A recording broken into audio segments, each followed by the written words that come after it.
Hi, everybody. David and Rebecca Gordon here, and we're pleased to announce that on February 18th, we're going to be rebooting our popular Catholic Home Economics course live for a 12-week period. In the course, we start off by focusing on the Christian theology of marriage, the theology of the family, and the theology of the home life. But then we move into a practical application of Christian principles to the home life. We hope to see you there. God bless you guys. Thank you very much.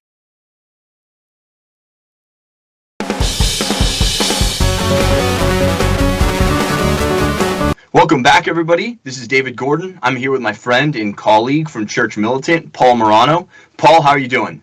Doing great. Dave, yourself? Pretty good. We're here to talk about Paul's latest article, which is really important, I think, for family life, for the mutual harmony between husband and wife, to keep a household moving along smoothly, sex relations, cheery, bright, happy. And Paul, you recently wrote an article on 7 things that women don't understand about men. I think it's an important topic to devote some time to today. So I just want to, first of all, any preliminary comments? Why did you write the article? Why did I write the article? I mean, what's more important than relations between the sexes, especially today when the whole world is so confused about what it means to be a human being, and particularly what it means to be a human being as male and female. So, I mean, we have to fight against the ideology that is continually creeps up step by step to just confuse us completely with the unchanging truth. That's what we need to do. Yeah, that's right. We are being marched towards a sex samism. You know, as same-sexism has come into fashion.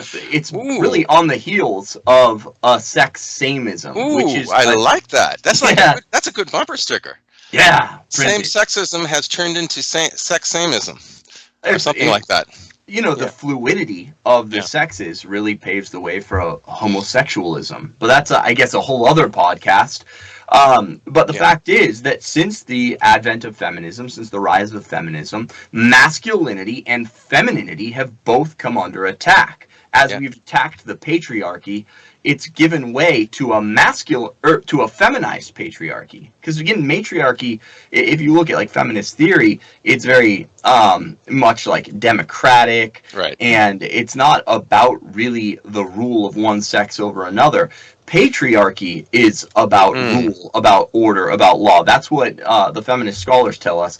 You know, matriarchy would be about kind of democratic getting along. So that's what's come into focus is really a feminized patriarchy, a feminized masculinity. And we see more and more now that there is gender confusion, sex confusion. So I think what you wrote here is a really important primer on just things that have been lost, you know, common sense things that have been lost since the sexual revolution that we need to get back. Yeah, I think there's a war on truth going on here. And when you feminize humanity, you are basically saying there is no objective truth and there is no hierarchical order or structure. And so everything is what the left wants to do is to make everything sort of like a blob. There are no distinctions in life, and including in the sexes. And so you're a person. You're a human person. You're not necessarily male or female, and if you are, we can decide what that means because everything is just totally the same. Like you said, sex samism. Androgyne. Yeah, exactly. Yeah. Exactly. So the first thing on your list, just explain it to the audience, run us through it. Men are visual.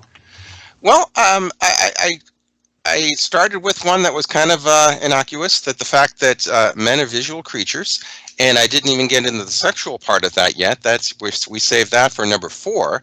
But just the fact that we, in a sense, we're built differently, even physiologically, men and women, in as much as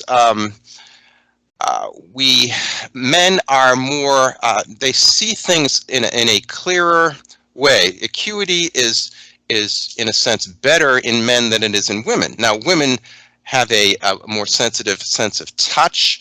They are more sensitive to audio occurrences that happen around. And they even have a bigger peripheral vision, say the studies, than men do. And it all makes sense because, evolutionarily, they take care of children and they take care of the family, and they need all of these cues in order to do that. Yeah, you gotta be able to see kids on like the sides, out of the side of your eye, misbehaving, and like reach out and grab one when you're in the middle of cooking or whatever. So, and you should know that because you've got 6 of them. Yeah, that's right. But and hear things that maybe in the middle of the night or something that doesn't sound right with one of the kids, and so it all makes sense. And men have more visual acuity, than they can see better long distances, and they can detect motion better than women, say the studies, and they have clearer vision. But their vision isn't as peripheral. It's more down the road, down the line. I see the bigger picture kind of thing. And I find that very interesting, because not only in the practical level of living, you come home, your wife might have new flowers on the table or something. You don't notice them because you're noticing other things. You don't have that vision of particular things that are right in front of you that women tend to have, and by the way, they're better at colors too. Color blindness is like 90 some odd %, I think, a male phenomenon. Because that's funny, because Rebecca and I are always fighting about like what color my pants are, and she's like, "Those are green." I'm like, "What are you talking about? They're orange." So you're telling me I'm the one who's the problem here? I swear it's her. We've gotten into like 3 fights about it. 9 out of 10 times you're probably wrong, but anyway. The fact that men can see clearer long distance, they can see the movements better than women can, that also makes sense, because most of male human existence on the planet was more of a hunter-gatherer situation, where we would go out and get come home, what do they call it? Win the bacon. What is that phrase? Oh, bring home the bacon. Bring home the bacon. Sometimes it's a pig, sometimes it's an animal, another kind of animal. To see the movements out there, and to be able to kill the game and bring it home, and then protect the family and protect the community if some other tribe is coming this way or that way, you need to have that kind of vision. And so it really makes a lot of sense that men have a certain kind of vision and women have another kind of vision. It's very complementary, as everything else they have is. Yeah, absolutely. And you know what's interesting? It's because God works through his creation. You can know the mind of the creator by studying his creation. And this is why the church has always been so keen on studying creation, on the natural sciences. It's not just because it's like the church wants to know trivia. The church just doesn't want to be able to give out degrees in biology. They study things like astronomy, because precisely by studying the laws of the universe, you know the mind of the creator. So what is it that the creator, who has created sexual differences, trying to tell us? What does that tell us about theological anthropology? What does that tell us about the vocation of woman versus the vocation of men? The exterior versus the interior. Obviously, men are suited for what takes place outside the house, and women are suited for what takes place inside the house. And that's in all of the patristics. And this is the principle of intelligibility. So it's really important. I think this stuff is really important to study, and so does the church. I do too. And it's funny you mention that. I do think that's an important thing. How I used to say it to my students is, if you were to walk into an arts museum and you were to be struck by this piece of art, this painting, the first thing you would know, without even thinking, pre-rationally, the first thing you would know is that there is a painter, therefore there must be there's a painting, therefore there must be a painter. Right. So without even thinking, you know that there's a creator of this thing. Secondarily, then you can try to figure out something about this painter by virtue of he must have liked tropical areas, because this is an island, there are palm trees, there's a blue sky. So there are some things that you can glean about the person of the painter by virtue of appreciating his painting. So I think you have an extremely important point there, that science is a wonderful tool for understanding not only the creation, but something about the creator himself. Now, I notice you use the he to refer to the painter too, defaulting to that third-person generic masculine pronoun, which is grammatically correct. But that's not going to make the politically correct police happy. that goes all the way back to Adam and Eve. I mean, Sure. before the split of Adam and Eve, it was referred to as masculine. Sure. And after the split, when Eve became, mother of all the living, then there was he and she. But when they were together, and this goes back to what you said a few minutes ago, since the male is head and the female is heart, according to St. Paul, the female is body, same kind of analogy. The identity, if you will, is with the head, and hence the masculine pronoun. The love and the life-giving power and potential is with the heart, who nourishes the body, and hence it makes sense that the body is considered a her. We always call the church her. We use that feminine pronoun because the church is the bride of he who is the groom, Christ. Well, hey, I was just kidding with you. You know my philosophy on it as an editor. It's like if I see a he or she, it's like, let's get rid of those two unnecessary words. Yeah. Or the s/he. It's like gone. We're going classical English here. I was razzing you. I totally understand that, and by the way, I don't go that far. I don't mind a good he or she once in a while, but I totally understand. I understand where you're coming from with, and you are a czar of the English language, so give that to you.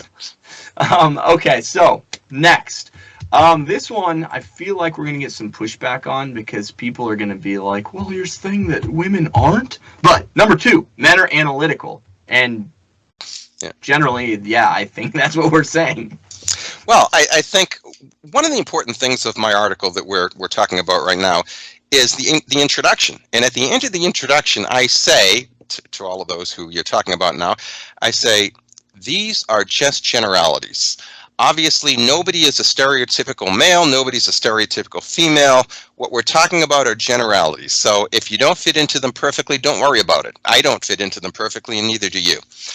So when it comes to men being analytical, I really think that this peripheral vision that we're talking about, that women have better physically, I think they're also, and studies indicate that they're also better with peripheral vision mentally, in as much as they are able to think about and talk about 4 or 5 different topics at the same time, while men are much more linear in their thinking and in their talking. They need to do one thing at a time, march straight ahead. And when you're finished with that, okay, now it's time to do this. So we are more linear in our thinking, which basically means logical in our thinking. That doesn't mean women are illogical. It just means that men are more logical, generally speaking, and women have more of a breadth of knowing things, whereas men are more straight and deep with their knowledge. I mean, anyone who's being intellectually honest isn't going to doubt that. I mean, this is the example I always use. Well, how many people are intellectually honest today? Well, it's difficult to find more and more, but go ahead. Good point. I recant that. But I mean, if you just look at the chess world, that's what it's an example that I always give. There's not going to be a woman in the top 5 of chess ever. It's just not going to happen. There will never be a female world chess champion. I mean, they actually have separate categories for female grandmaster versus male grandmaster, and it's much easier to attain female grandmaster status. And it's not because of representation. We've certainly had enough of a sample size with females in chess that we would know that, kind of what the capacity is going to be. Yeah. And there will, Bobby Fischer said it, there's not a woman alive that I couldn't give a knight's odds to, meaning play her without one of his knights and still beat. And that's a fact. And it bears out on every single standardized test in existence. The SAT, the GRE, the LSAT, the MCAT. There are 8 times more male geniuses than female geniuses. So for every 1 female genius, there are 8 men. And you can just look at the chart. Women are much more represented in the middle. There are fewer women idiots than there are male idiots, which that totally comports with my anecdotal experience. But there are many, many more male geniuses than female. This is fascinating because I never thought about chess as an indicator of that. But you would think in the 21st century, what are we in now? 2023. That by this time, with the second wave feminism, it's been around for 50 years. You would think by now that sports teams would be unisexual, but they're not. And there isn't really a huge clamor for it, with the transgender thing aside, of course. There's no huge clamor for men and women playing in the same teams in the same leagues, because everyone knows, even the radical feminists, that they can't. They're different. They're different, and they shouldn't be playing in the same leagues. Wait, I'm gonna interject here, because I'm all for, radical feminists doing their social experiment and putting women in male heavyweight boxing. Get a big old broad and stick her in the ring with like Tyson Fury or Deontay Wilder, and let's see how the social experiment works. Put your money where your mouth is. Yeah. It would be delicious to watch a 250-pound like Hulk of a woman just getting exploded by a Deontay Wilder right hand. That's what I think of feminism. Like you said, there aren't enough idiots in women to even try that. But it's interesting how, we are psychosomatic unions. We are body-soul composites. So if we say that we're different, and even if the radical feminists admit that we're different physiologically, then of course then we're different mentally, psychologically, emotionally, and all of the other things that make us us. So why would that offend anybody?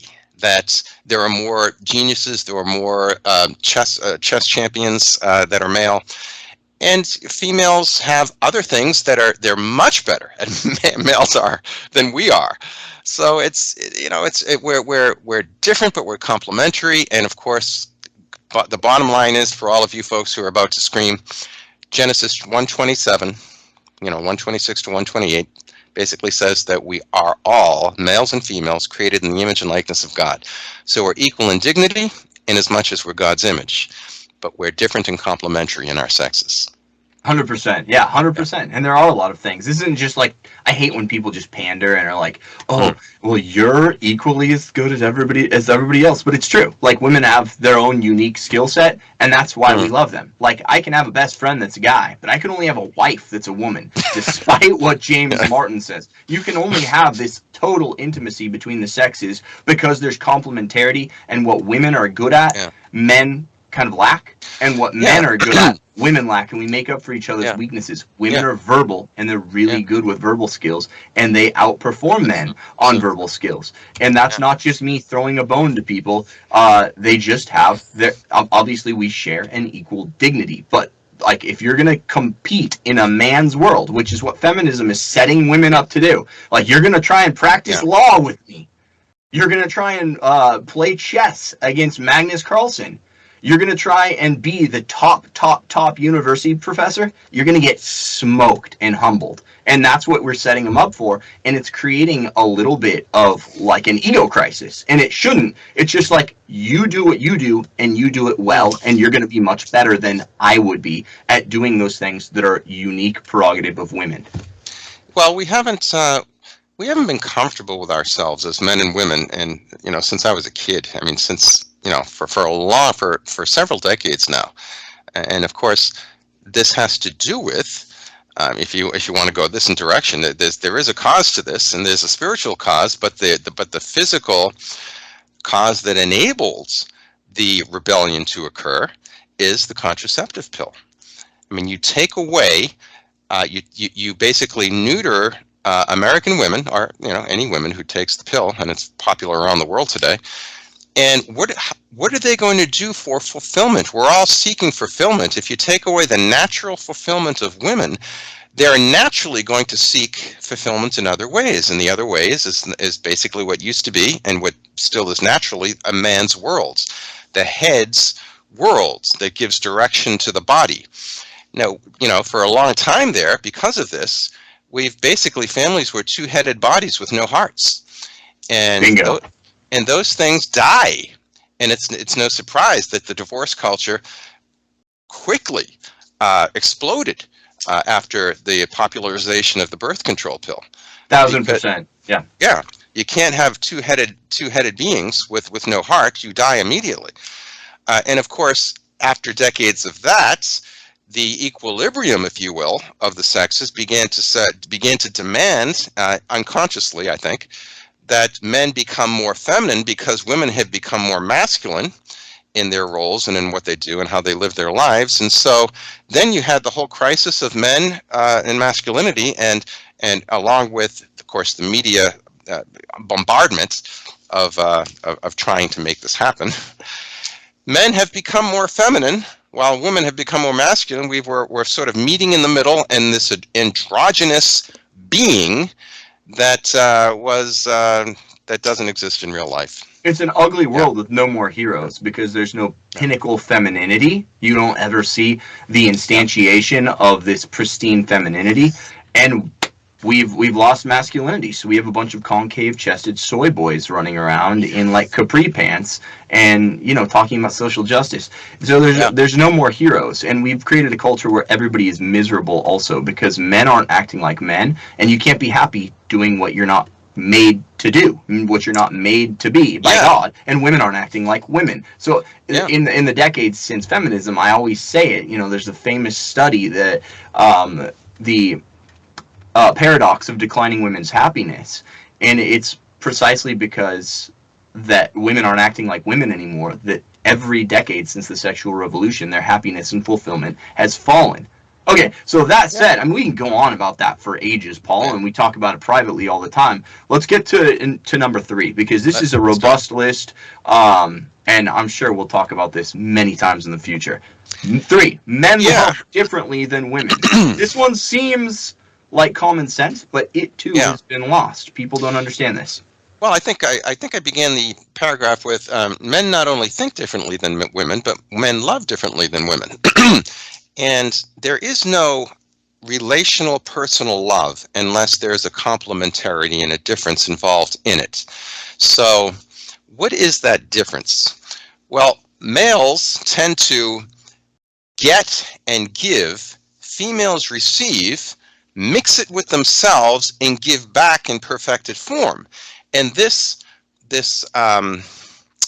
active principle, which is male, and this feminine or receptive principle, which is female, work together and create a dynamic between the sexes that work not only psychologically, but it works for the family. It actually grows the family.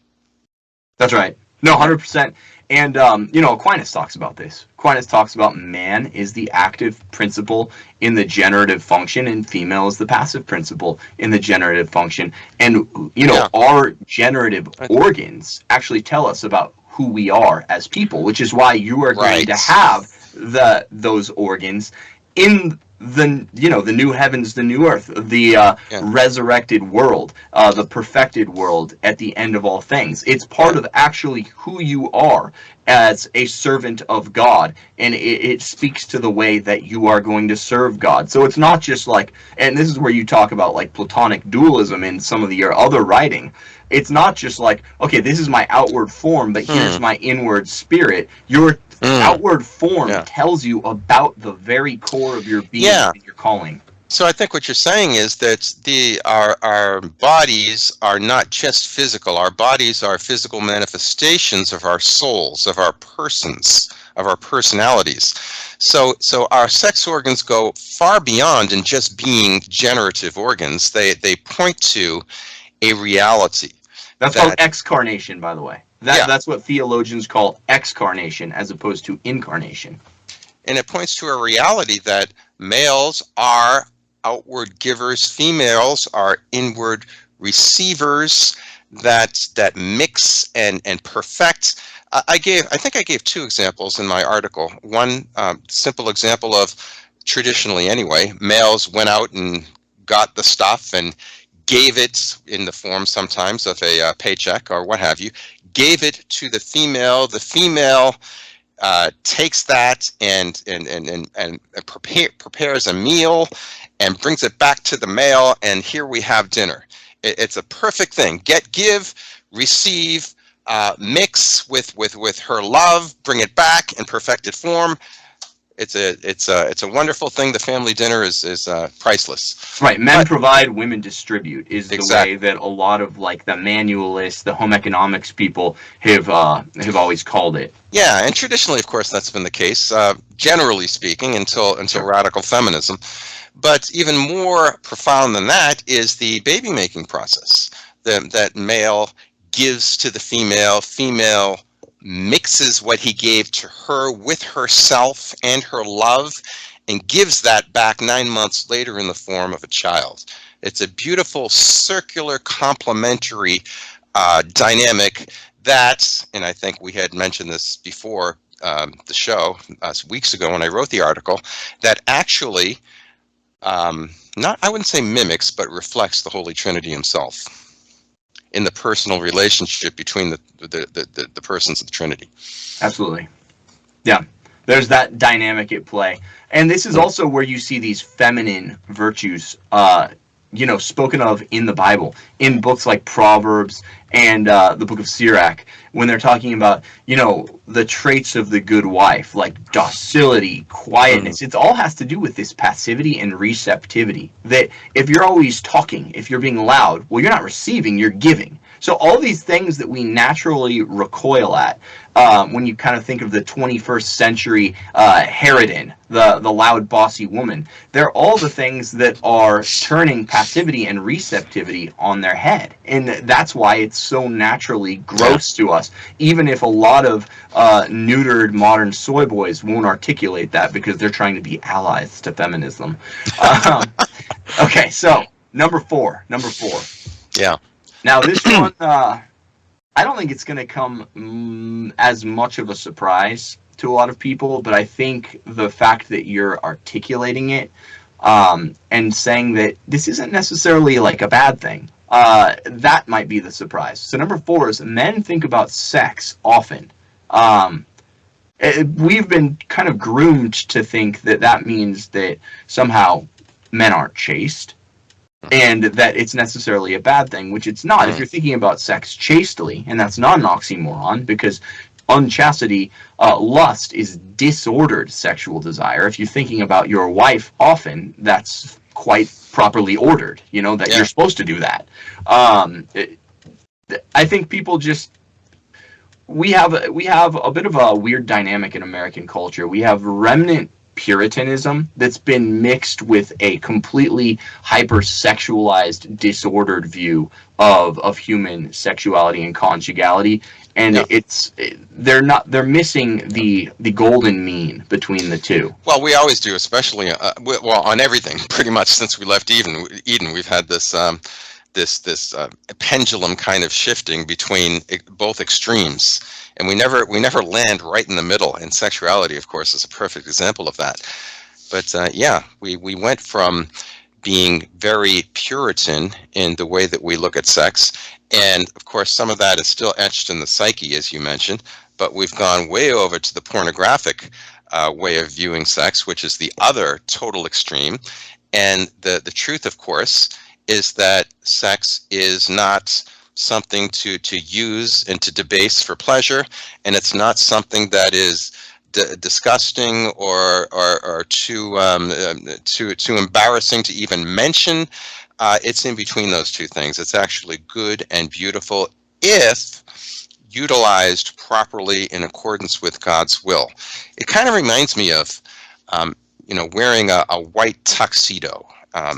You don't go out and with if you were wearing something else, t-shirts and ripped jeans, going out and playing in the mud kind of makes sense. But if you're wearing a white tuxedo, you want to be very careful in what you do because it's so exquisite, it's so valuable. And that's what sex is because sex is the baby making process. But you don't want to play with mud with sexuality because it's literally the way that God creates human beings that are going to last forever. Now, I want everybody that's watching this, and I have to do it more, to think about that and ponder that. Everything we do in this world is going to crumble into dust. But to create creatures that are going to live forever through this life and the next, that are unrepeatable, it's an amazing thing. And that's the gift of sexuality that God has given us. So we really have to hold it as it used to be held, as sacred. No, 100%. And it's good, though, that we have the male sex drive is something that is in outward pursuit when properly ordered, towards the female who is receptive and the more passive party. It's a good thing, and it actually contributes to the flourishing of the human race. And it's the one way, obviously there are many ways, but it's one way that men show their love for their wives. So it's something that, when properly ordered, shouldn't be looked on as a flaw. Yeah, certainly that. But if you even take a step back from that, I would say, and as my article does, that we male humans are programmed to procreate in our very nature, and so once if you add the personal dimension to the human being, now we are also created to have a personal relationship, like the Trinity does with themselves for all eternity, Father, Son, and Holy Spirit. So on the one hand, our lower nature, tainted by original sin, is seeking that procreative intuition, whereas we know that our higher nature is telling us that, wait a minute, harness that for the family and for one woman, so that you can reflect the Holy Trinity as being a loving, permanent, and faithful personal relationship. So we probably don't have enough time in this podcast to talk about the effects of original sin, but I think the bottom line is that original sin has affected males and females a little differently. Males with their procreative instinct that God has given them, i.e. physically, and females with it emotionally. And this is why advertisers and even sinners in general try to manipulate women's emotions to get what they want. They can do it with men by virtue of manipulating their physical desires to get what they want, at least their lower nature physical desires. We are, like you were alluding to earlier, called by God to receive His grace in order to use our reason and our personal dimension to order our sexuality properly for the glory of God and for the right flowering of society, and that is within the family exclusively. Yeah, absolutely. No, it's well said. It is a part of concupiscence that, the lust exists. Adam would have only had sexual desires for his wife. He wouldn't, even if he saw another beautiful woman in the state of original justice, because the intellect dominated the flesh, it dominated the will, then Adam would have only had eyes for his wife. And that's something that we need to get back. That's just... I would agree with that. And I think that rupturing of original sin, that now reason no longer rules perfectly the lower parts of us, which are the emotions and the passions and the involuntary movements of the human person. The way to cure that, of course, is literally God's grace, divine life that He offers us in order to cure that, so that we can live according to His will. Remember in the Gospel of Matthew, He says, but sure, Moses gave you the law so that you could divorce, but it wasn't so from the beginning. And therefore, I tell you, whoever divorces his wife and marries another commits adultery, and so on and so forth. Jesus came back to restore the original order before it was ruptured by original sin. And how He does that is by His salvific sacrifice on the cross. He now can offer us that kind of salvific divine life of grace in order for us to be mended and live according to that will. He would never command us to do anything He didn't give us the means to do. 100%. No, that's absolutely right. And again, that Adam and Eve, that marriage is supposed to be a monogamous thing, even on the part of men, because God says, let me create a helpmate fit for man. not many helpmates, but one helpmate fit for man. And of course, this is very Trinitarian in its imagery. You know, the lover and the beloved, not the Exactly. lover and the several beloveds that give rise to the Holy Spirit, but the lover and the beloved. And this reciprocal love, that's what spirates the Holy Spirit. Exactly. Okay, so let me move on here to and you kind of touched on this already, but men can easily be manipulated. What do you mean by that, Paul? Yeah. Well, um, I think that ever since Western civilization began to reject God, and I see this occurring mostly, the highlights of this rejection come in the acceptance of contraception, and now we murder one out of every 3 children before birth. This is a rejection of God, whether we know it or like it or not. That's what it is. So when Western civilization began to reject God, it started using sexuality as a tool to get what it wanted, not only in relationships, but more widely so in, you could say, in the advertising business. And so the whole sex sells strategy to get your money out of you it has totally permeated, and it's everywhere. Unchastity is everywhere you turn now. It's everywhere you look. And what was your original question?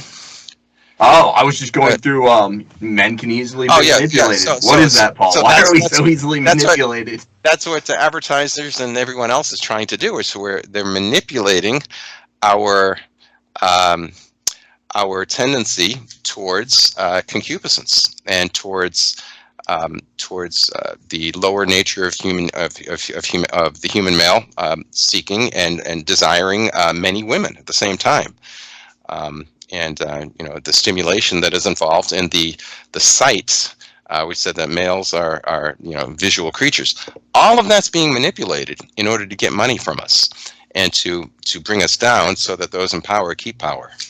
How does this relate to the domestic life, especially the last two? The last two of your rules here, that men can easily be manipulated, and that men think about sex often. How's it? What was the question? How's it what? How does that relate to domestic life? How can spouses take those things and be like, oh, knowing this is an actual help to our domestic harmony? Oh yeah. Well, I think that I think the more that spouses understand each other, the better off they will be, and the more patient and the more understanding, the more loving they can be towards each other. There's no reason to be offended by these realities that men have, that they are working through by the grace of God, if they're Christians. Now, if you have a non-Christian person who is a person of bad will, you have a huge problem because they're not being fed by the divine life of Christ, and they're working with their broken nature to their own peril usually, and hence it's very easy to be mired in vices that everybody knows today. But I think that the more that women understand men and men understand themselves, and of course, maybe we'll eventually have a woman to write the opposite article, 7 things that men need to know about women. But the more we understand each other, the better off the relationship will be, because love grows out of understanding. The more Sure. you know, the more you can love. Yeah, no, that's no good advice. That's absolutely right. Let's move on. 6. Christian men want virtuous women. Now, this one I feel like is misunderstood. Women could save themselves so much trouble if they just understood this. What men want, it's really, really simple. Men want tattoo-free virgins who want to be loved by a good man. That's what men want. Tattoo-free virgins who want to be courted and who are available. And the fact is, you see women like trying to prove their worth to the world, like, I have a graduate degree in this, I have a graduate degree in this, I have 6 tattoos on my wrist of little hearts to show my experience in the world. And like that's not going to land you a man. It's setting you up for a lot of unhappiness in life, because that's not what men are looking for in their helpmate. Men want good women who are going to be fit mothers for their children. And that means men need to be good because they need to be good. That has to be reciprocated. Good women want good men also. But I think they don't understand. A lot of women these days simply don't understand that men out there are looking for good women. So feminism in this sense has really affected women a lot more than men. Men's mindset remains very much tethered to biology, and they've been a lot slower because it's actually affecting their day-to-day life to buy the lie of feminism that somehow a complete woman, a truly desirable woman, has 82 degrees and like 12 day jobs and is almost too busy to even be loved by a man. Yeah, lots to unpack there. I think the first thing that hit me is the two words that you said, men want. I think we need to look at that a little more.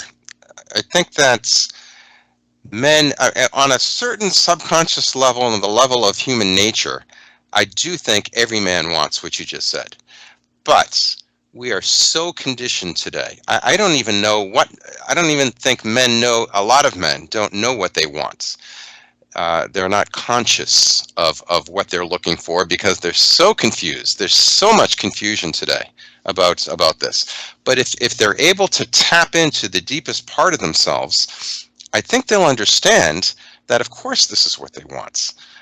They don't want the promiscuous woman who is going to give them everything they want. Now, a lot of men want, quote unquote, want this with a small w until they find the right woman.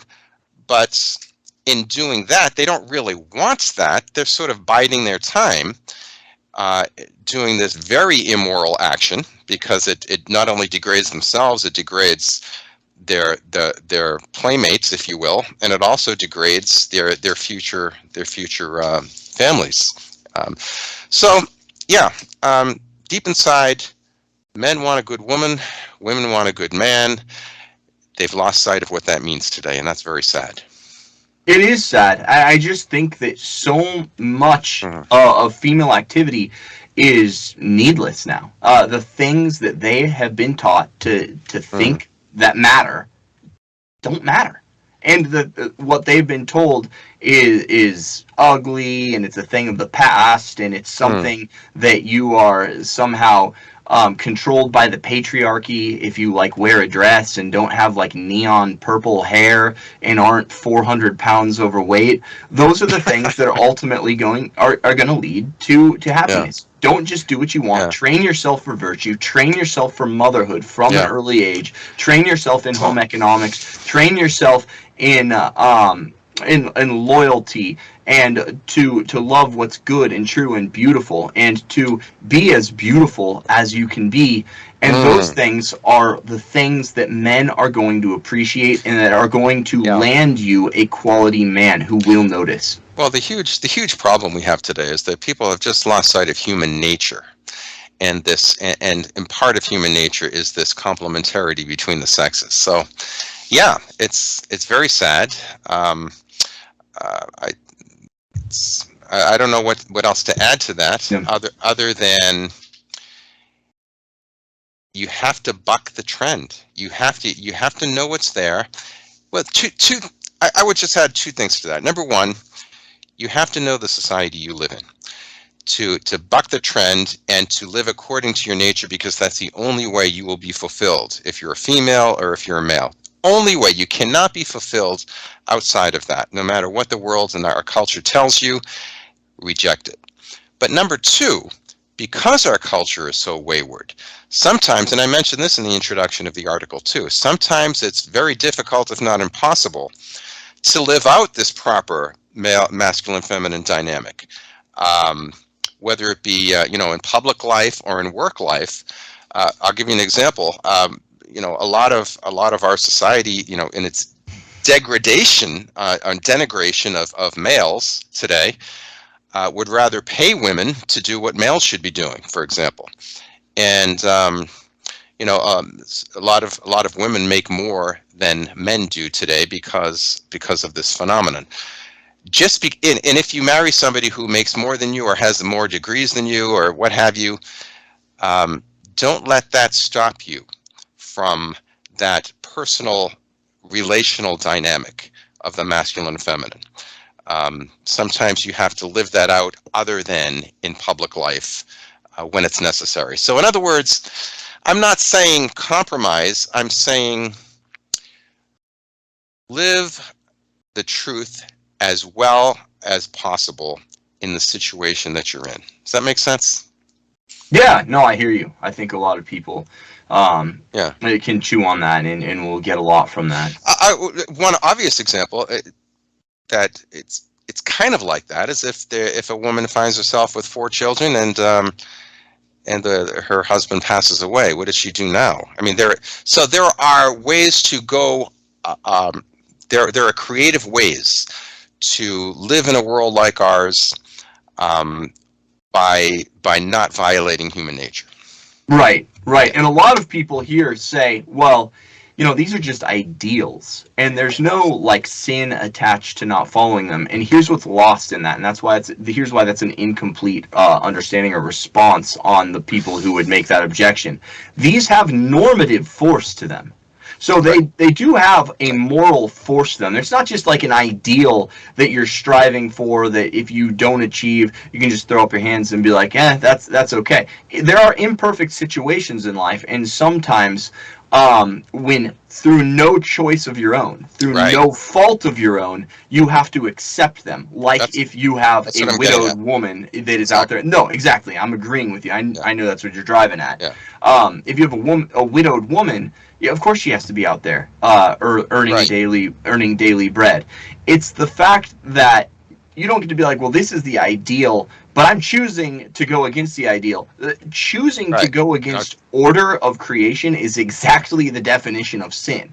It's the fact, the reason you're absolved from this if you're a widow is precisely because there's no choice in the matter. You're just doing. And you're called to do what males usually do, or normally do, by going out and get a job if you need to support your children, if you don't have a husband. So there are creative ways to do things that you, like you said, through no fault of your own, you find yourself in a situation. But the first thing we need to understand is the natural order.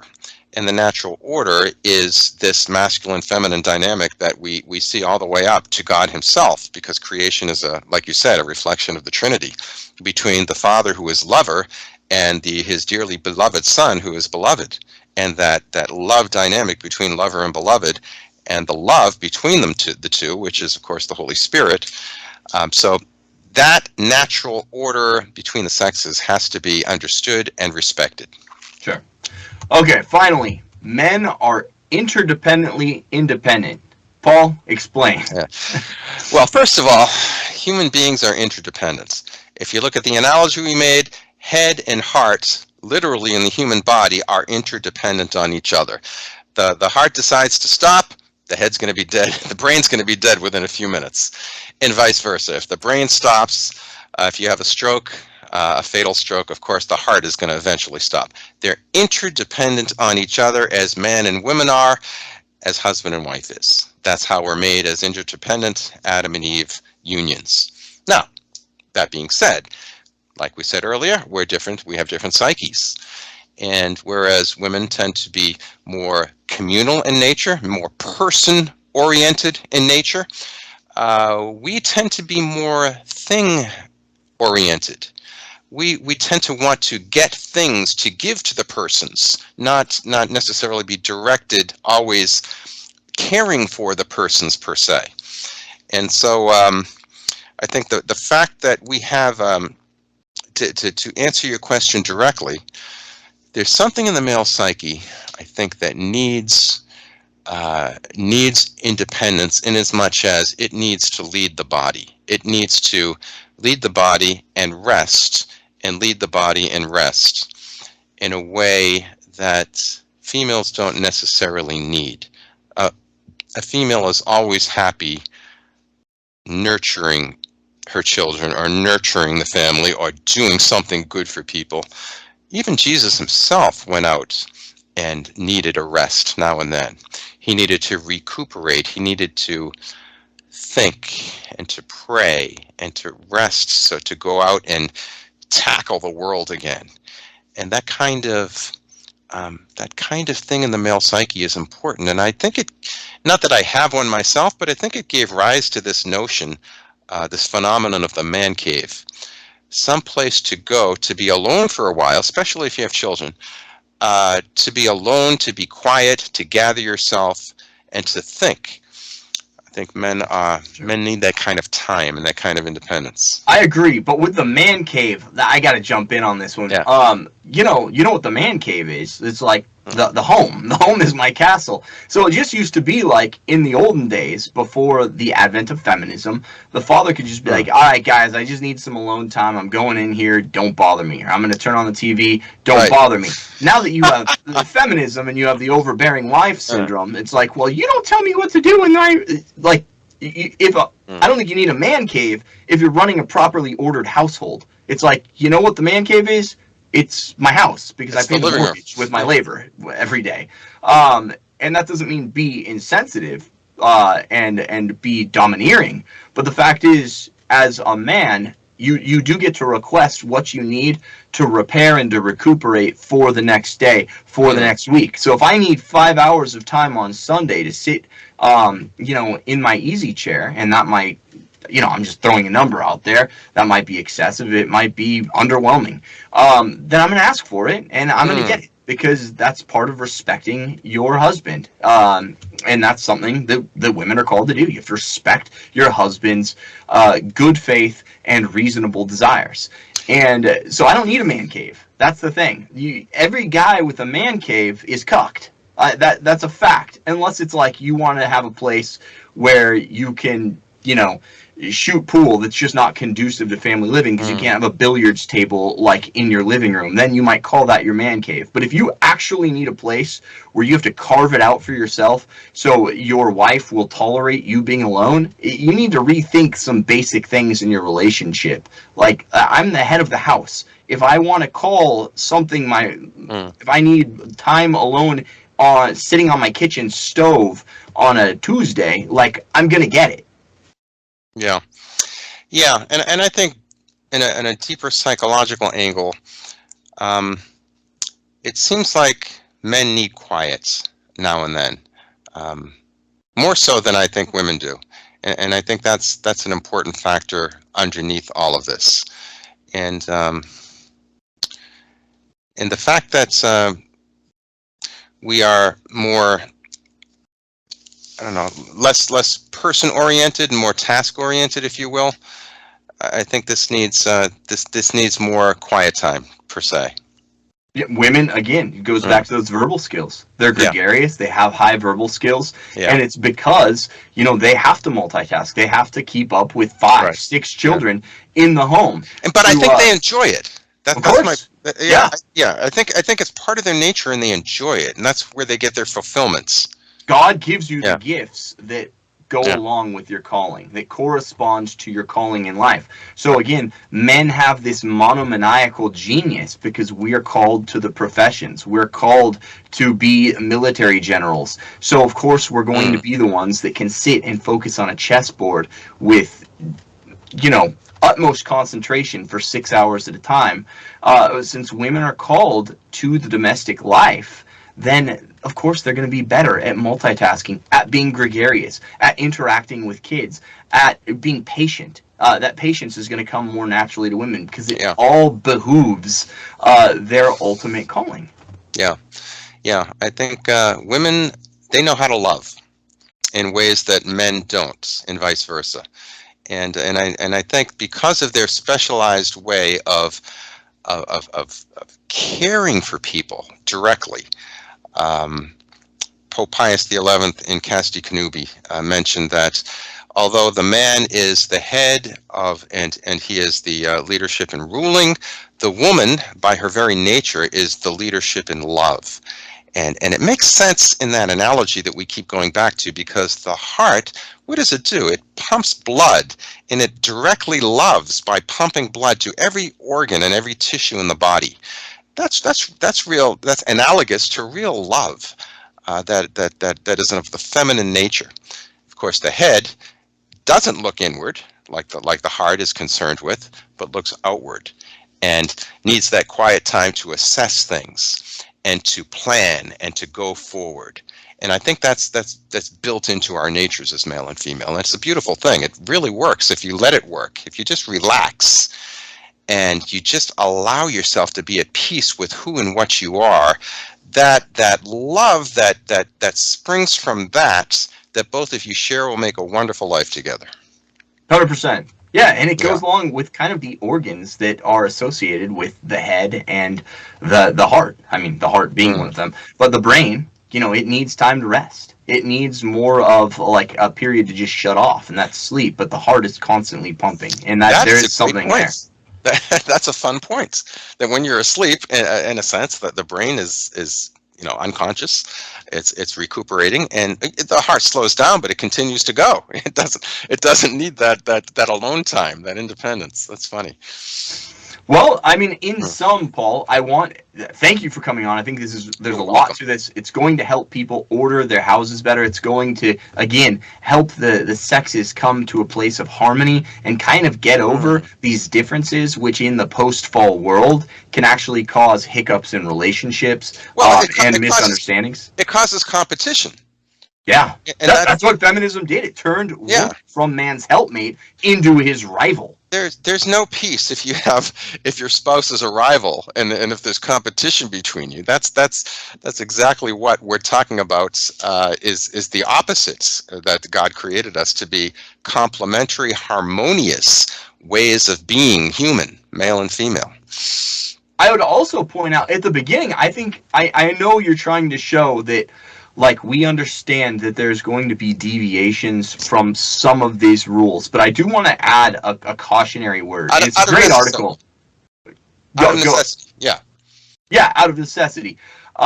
It's a great article. Everybody needs to read this. I think every married person or person who thinks they have a vocation to marriage needs to read this, and I'm going to put the link in the show notes.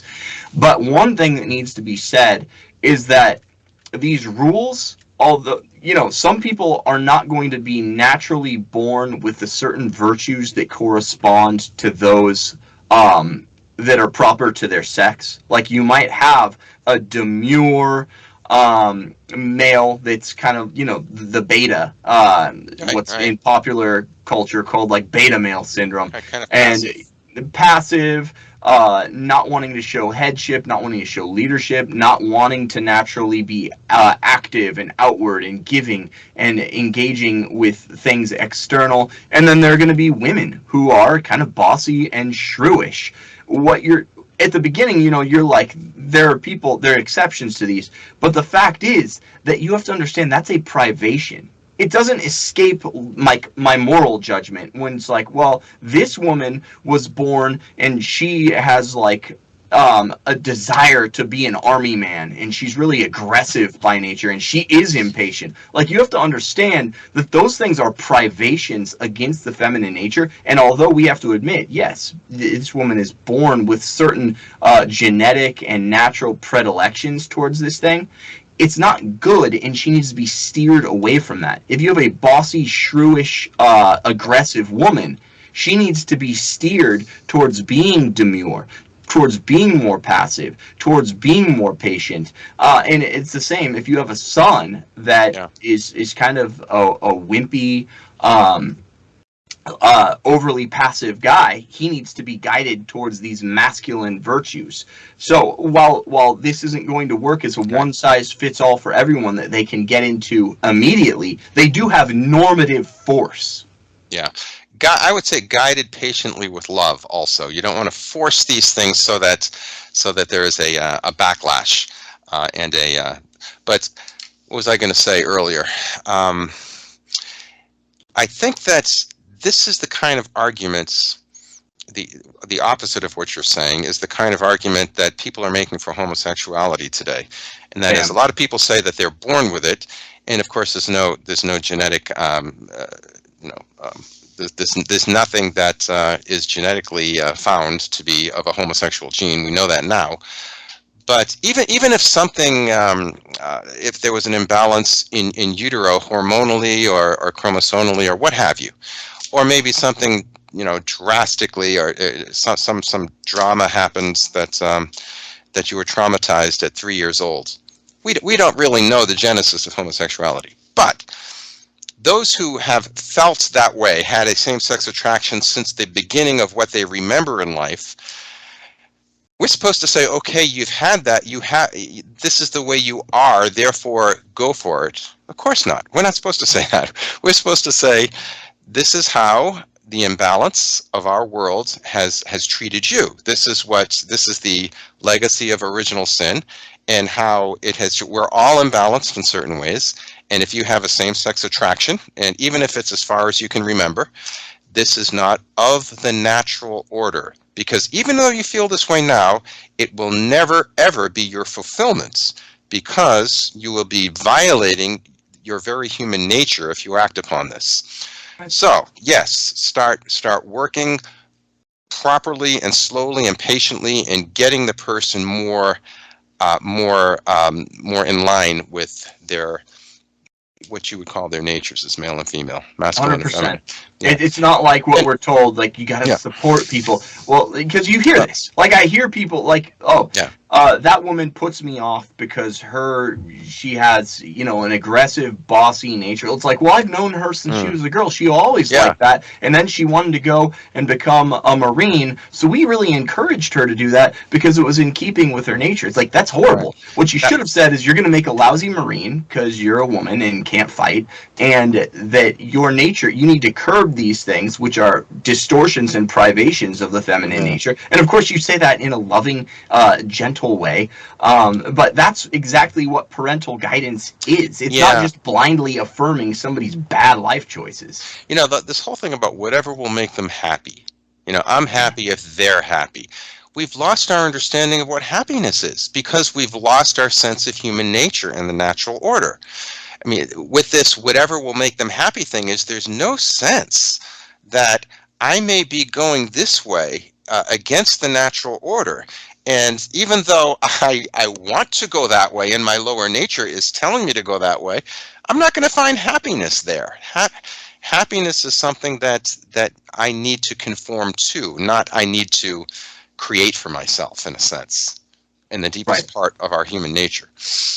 I mean, that's what hell is, right? You've rejected God's plan of happiness for you because of some existential search for self-realization, which is chasing after sin and not assenting to the will of the Creator, and then you end up in misery. That's not what it is. There's no one more miserable than a female Marine. Yeah. Now, again, we're not saying that this we want to take this passive boy and make him John Wayne in westerns. That he's that he's might not be possible. I guess. And we don't want to make the woman Kim Kardashian. We understand that there is a certain generic masculine and feminine way to be, and we're not talking about extremes here. We're just talking about normal, healthy ways of being. 100%. All right, Paul, thanks so much for being on. I think this is a great show, and I really hope, and I know that the content of what you're saying is going to influence some people for the better. So I thank you for your time. Thank you for the article. Everybody check it out. And any last things you want to say? I would just say, give it a read, consider it with an open mind and an open heart, and make some comments. Maybe you have some insights that I didn't think about when I was writing the article. Awesome. Thanks, Paul, and I will see you, Dave. mañana. Amen. See you then.